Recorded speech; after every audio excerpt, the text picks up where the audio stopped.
In 2020, we have the coronavirus.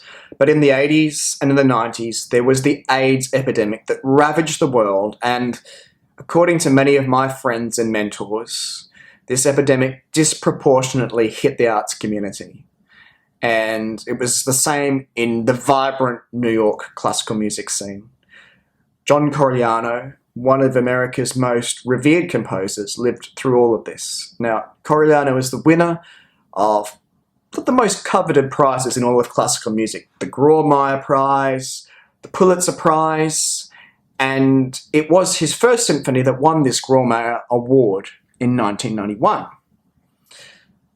As Corigliano lived through the 80s, he witnessed so many of those he loved and he respected being struck down at the height of their powers by the AIDS epidemic. In his own words, "During the past decade, I have lost many friends and colleagues to the AIDS epidemic, and the cumulative effect of those losses has naturally, deeply affected me.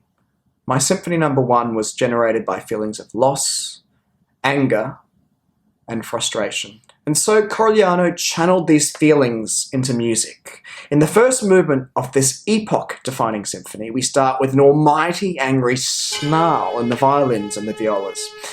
It's written on the note A, and on the violin and viola this is played on an open string, so they don't put any fingers down. It's just an open string, simply enough to bow the A string.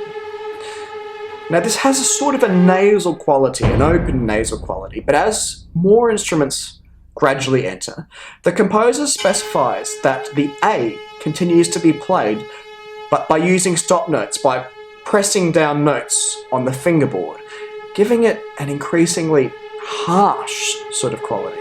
And this ferocious first section contrasts with the more painfully contemplative inner section that's based in part on Corigliano quoting another composer. You might have even played the piece if you studied the piano in your childhood. It's Albanese's Tango.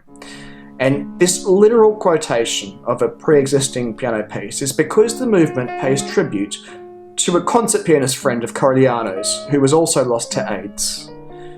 But against the Latin flavours of this tango, high strings, so the seeds of unease and impending death, and builds up to a sort of confused scream. The loud music returns as the movement ends, and in a bitter outburst of anger and frustration with the return of a mournful tango.